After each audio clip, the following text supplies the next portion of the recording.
Hello everyone, Jim from Ohio here, and as you can see by the glare in my eye, today is a very sunny day in Ohio, and it's a very hot and sunny day. As a matter of fact, here where we live, we've gone weeks without getting any rain. We've had a little sprinkle here and there, but it seems like all of the rain showers and storms have gone either north or south of us, and it's really creating havoc for us in the garden. We've got our garden right here in front of us, and we've had to water it at least every other day. And Jenny did water this morning, but you can hopefully make out with some of our pepper plants right there. You can see that the leaves are kind of dangling, the plants look unhappy, and that's just caused by stress from the heat. Now, while we have been able to water the garden every day, what has been suffering is a lot of our trees. We've got some fruit trees back here. We planted an orchard. We've got a small Japanese maple right there. We've got an oak over there. We've got some other trees in the front yard. But the problem is getting water back there to all of those trees and hopefully keeping them alive during the hot summer heat. So what we've been doing up until now is I have a 15-gallon water pressure pump sprayer, or a water buffalo I like to call it, that I carry on my lawnmower tractor. I carry this out, fill it up with water, and carry it out, and I usually spray the base of all of our fruit trees. Now, the downside of doing that is, in order to give the trees really the amount of water that they need, I have to take several trips around the yard, several trips back and forth from the our orchard back there to the house where our water source is, to fill up this water buffalo, to tote it back out and sit in the hot sun watering those trees. And I'm getting tired of doing that. On top of that, because it's so dry, even if I spend, say, 5 or 10 minutes on each tree and pump out maybe a gallon or two of water on each tree, I really don't think the trees are getting the amount of water that they really need to have, since they're new trees. And we don't want them to die. We've got a lot of time and money put into planting the orchard back there and our other decorative trees around our yard. So I wanted to come up with a different way of doing it that would make my back happier, would make the trees happier, and just make the process a lot easier.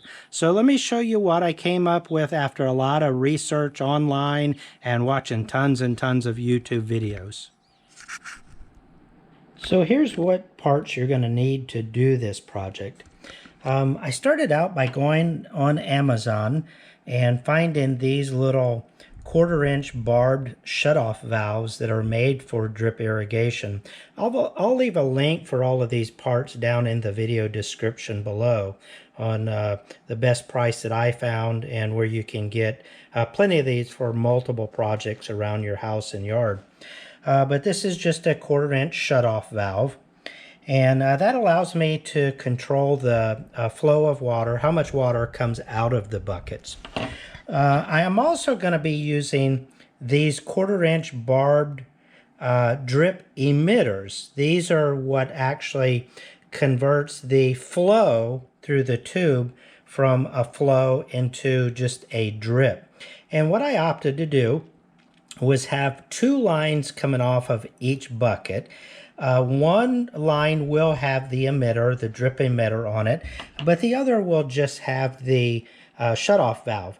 And that way, for times that I want to just do a steady drip long term, I can turn on the emitter. Other times when I want a stronger flow going to the plant or tree, then I can use just the shutoff valve and have a flow. Or I can have both of them on at the same time for a combination. So what I did was I also used some 1/4-inch tubing, and this is just standard drip irrigation tubing, and the roll of it that I bought was, I think, a 100-foot roll. I think it comes in 25 foot, 50 foot. 100 foot, and all the way up as large as you want to go. But we're not going to use very much for this project. But to start out, what I did was I just took one of those shut-off valves, and I made sure that I had a good flat end. I used a razor blade to cut the black irrigation tube, and then I tried to push it onto the barb fitting, but it really wouldn't go. This black tube is kind of strong and kind of tough. So what I ended up doing was just heating it up with a cigarette lighter for only about 2 or 3 seconds. And that softened the plastic enough so that I could push it onto the barbed end of the shutoff valve. Now on the other side, what I did was, again, using a razor blade, or you can use scissors for this. What you want to do is cut an angle on that tube, and I'll show you what that angle's for in just a couple moments. But on the other tube, like I said, I'm going to have 2 tubes on each bucket, one with the drip emitter and the shutoff valve, and the other with just the shutoff valve. So I did the same thing over on this second tube.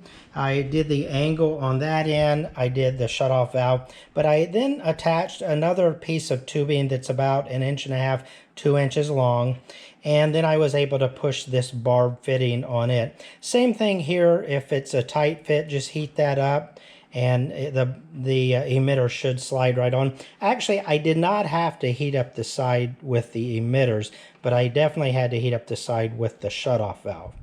But then once you have that done, we're going to turn to the bucket, and I did go with the Lowe's bucket, and the reason I did this was just because it's a darker color. It's dark blue, where the buckets at Home Depot, everybody knows, are the bright orange. And Menards, I think they were red buckets, which I imagine the red would work too. But you want to use a dark, if you can find a black bucket, go with that. You want to use as dark a bucket as you can, just so that you can keep a lot of the light penetrating. The more light you have hitting the water, the more chance you're going to have for algae growth. And we don't want that. That could clog up the tubes and the drip emitters. So we do want to make sure this water is as clean as possible. But you're going to need a drill for this next part, and the drill bit size that you're going to use is 15/64. Now this is 1/4 inch tubing, but you don't want to drill a 1/4 inch hole. Otherwise, it's not going to be tight enough to grip around the black tubing, and you could end up having a leak where the water is coming out of the bucket. And you want it's not going to hurt anything, but it's less likely of a chance that the tube is going to pull out of the bucket, or that the bucket will leak where the tube goes through. But along with the bucket, also pick up some of these, I think these are called quick remove lids or quick snap lids or something like that. You don't want the standard bucket lid because they're just too hard to put on and take off of the bucket. So these are a couple bucks each, and it just makes your life a whole lot easier. But with the drill bit, what you're going to do, first of all, on the lid, I do have 2 holes. I have a hole right there close to the rim, and I have a hole right there close to the rim. And that's just to allow some air to enter the bucket so we don't create a vacuum. And as you know, when you pour water out of something, air has to go in, otherwise the water or liquid will stop. So that's what those holes are for. Then you're going to come over to the bucket, and you're going to drill your 15/64 holes in the bucket. And I just chose to do it at the bottom of the Lowe's logos on each corner. Now you want to make sure you're not too low on the bucket, because the bottom is somewhat recessed. So you want to make sure that you're above the bottom. But I chose to go a little bit higher. I'm going to say about 1.5 inches high, which is going to leave a little bit of water in the bucket when the buckets are totally empty. And it's going to serve 2 different purposes. Number one, the weight of that water hopefully will keep the bucket from tipping over in case of a strong wind once the water runs totally out. But by also leaving a little bit of a gap at the bottom, you're going to create a little bit of a reservoir that any contaminants or debris that's in the bucket or in the water will be all the way at the bottom and should sink and hopefully not enter into your black irrigation tubes. So with that said, I'm going to go ahead and put the camera on the tripod. We'll go ahead and drill the holes, and I'll show you how to get this tubing into the bucket. Drilling the hole is the easy part. I'm not going to go into any instructions, just drill it. The tricky part is getting the tube down into the hole. And I experimented with a lot of different hole sizes before coming up and decided on going with the 15/64. The reason that we cut our tubes on an angle are to make it easier to go into these holes. Now, if you're lucky, you should be able to take that, point it in, and press it in, and it should go into the hole if you apply enough pressure. And so once it's in the bucket, just reach in and pull a good probably 4 or 5 inches through, just to make sure that that isn't going to come back out. Now, if you have any difficulty pushing this through, the barbed end or the sharp end of the tube should be very easy to go in. Worst case scenario, if you can't get it to penetrate the bucket, just reach into the inside of the bucket with some needle nose pliers, and you shouldn't have any problem getting that point in. Just reach in and grab it with the needle nose pliers and then just pull it straight through. But hopefully you won't need to do that. I've been kind of lucky with just inserting it and using just brunt force to get it to go in. And as soon as I say that, it's not going to work. Maybe it's because I was using my left hand, but let's turn it around. And we've got it started in there. And so at that point, it's just a matter of pulling it so that there's 4 or 5 inches in the inside of the bucket. Let's fill up one of these buckets, and I'll show you how well it drips, and then we'll go out and put it on our trees. Okay, so I've got some water in a bucket, and what I'll do is I'll show you up here where the tubes go into the bucket. You see I don't have a whole bunch of water leaking. I do see a drip right there. So what I might need to do is just put a little bead of silicone around here, but since it's not really spurting water out, I'm not really too concerned about that. But let's look down here at our emitter ends. So this is the one that has just the shutoff valve. And so what I can do is I can come and open up that shutoff valve, and you see it's going to actually deliver a stream of water, and it's going to slowly drain that bucket. Now I can control how much is coming out of that stream with the shutoff valve, just like any other faucet. If I want it to come out fast or I want it to come out slow, I simply adjust the valve to my liking, or I can shut it off completely. Then with the other one that has the drip emitter, when I open it up, what it does is it just gives me a constant, steady drip. And that drip should continue as long as the water level is above where the tubes go into the bucket. So pretty nifty, huh? I think if I do the drip on my trees, I'm guessing that it's probably going to continue dripping for a couple days with 5 gallons. We'll test that out and see, and I'll come back with another video and show you the results. But this way, I can give a slow, steady drip over either a full day or several days, or if I want to give it a big drink of water extremely quick, but not as quick as I did with the tractor, but this will give me a full 5 gallons at the tree. Then I can use this valve, just open it up and just go with that steady stream and just do longer periods of time with that.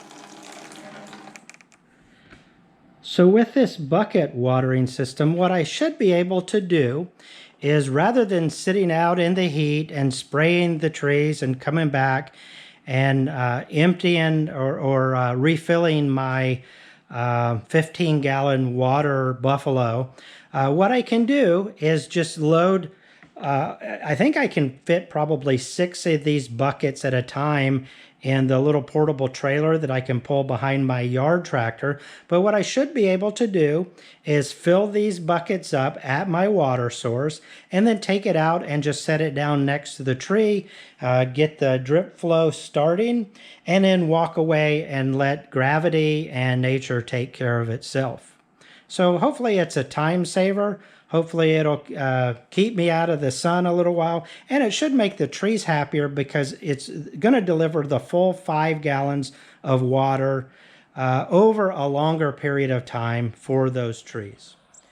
So since we live in Ohio, this is our Buckeye tree. Everybody in Ohio's got to have a Buckeye tree, right? Got to support our team. But if you look down here at the base, you can see that the soil is just so dry because we haven't been able to keep enough water on this tree. And well, some of this is pest damage. We had some Japanese beetle get on it, but some of it is just heat stress, and it's really not looking good. This is the first year that we put this tree in. It was locally harvested and planted in the yard, I'm going to guess about 4 or 5 months ago, and it's been doing real well, but the heat is just not helping it at all. So we're going to go ahead and open up our drippers here and see what we can do to minimize some of the stress on this tree. And we'll just let it run at kind of a nice steady pace for however long is needed. I'm going to come back probably in a couple hours and see how much the buckets have gone down. And in either case, regardless of how much they've gone down, I'll leave the buckets on here until they're totally empty. So we did this. We've got 3 of these in this part of the yard. That's a mimosa tree over there that was just planted about a month ago. This is a red bud that was planted last fall. And over in that side of the yard, we've got another red bud. And you probably can't see the blue bucket way over on that side of the yard. That's our crabapple tree. So I've got 5 buckets in the front yard, plus I put one. We've got a small maple tree that was just planted in the spring in the backyard. And so I'm going to make use of these 6 buckets overnight in our front yard. And then tomorrow we're going to start on the orchard. And probably if these buckets are empty, we'll go ahead and fill them up, take them back to the orchard. But I think that I'm going to like this idea, and I think we're going to probably end up making a whole bunch more of these. But you can see that it's starting to make a difference already, but we want to let it go for a real long time and really saturate that soil and give the tree all of the water that it's looking for. Well, this is Jim with Jim Jenny, Ohio. I'm going to call this one a success. If you liked what you saw here today, please give me a thumbs up. Please share this video with any friends or family members who may be having a similar issue and can look to benefit from this idea. Take care and enjoy the rest of your day. Bye-bye.